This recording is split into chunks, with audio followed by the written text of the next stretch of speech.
Other news now. Services at the National Insurance Corporation, the NIC, were disrupted for a second day as workers remain on strike. By letter dated February 24th, 2015, the National Workers Union informed the National Insurance Corporation that it had not lived up to the uniform provision in the industrial agreement, and as such, workers have decided to resort to protest action on that same day. The management of the NIC says it is disheartened by the course of action because it has not reneged on the responsibility of providing uniforms. Uniform provision forms part of the negotiations between the NIC and the NWU proposals, with the NIC requesting an extension from providing 5 sets of uniforms every 12 months to every 18 months. According to management, the turnaround time between measurement and distribution usually left only 6 months before new uniforms were due. Well, usually it takes about 6 months to, from the beginning of measurement to manufacturing and to distribution, to be able to give all the staff the uniforms.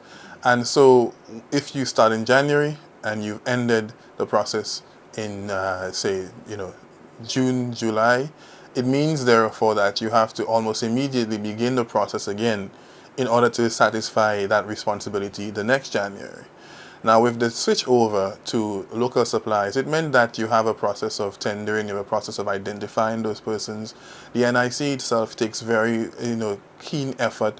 It puts a lot of pride into the quality of the material that it itself orders for the uniforms.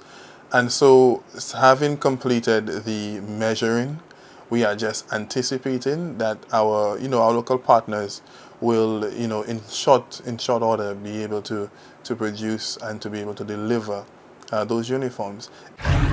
The NIC had for some years now been purchasing uniforms for staff outside of St. Lucia, initially from Miami, thereafter regionally. In July 2014, in its efforts to support local employment, according to the NIC, the decision was taken to procure the uniforms locally. To that end, 8 local suppliers were sourced for men, ladies, and security at a budgeted cost of $110,500. The move to having the uniforms procured or produced locally will result, the NIC says, in savings of $34,000. As in fact, staff have been measured and the production and manufacturing of the uniform is ongoing. We want to note that last year in July we decided to shift from an international manufacturer to 8 local suppliers, saving in the process $30-some odd thousand and helping to boost the local economy, generate employment as well. And for that to be the reason proffered by the NWU for pulling its members off work, we think that is quite unfair of the NWU, insofar as the adverse impact it's having on the contributors to the NIC goes. The last set of uniforms was issued in January 2014. And there are also other outstanding issues between the NIC and the NWU. The two parties last met on January 28, 2015, to have a 12th meeting in an attempt to bring closure to long outstanding negotiations. At that meeting, the NWU demanded of the NIC another review of its recently implemented reclassification exercise and seemed unwilling to counter its original request of a general 10% wage increase.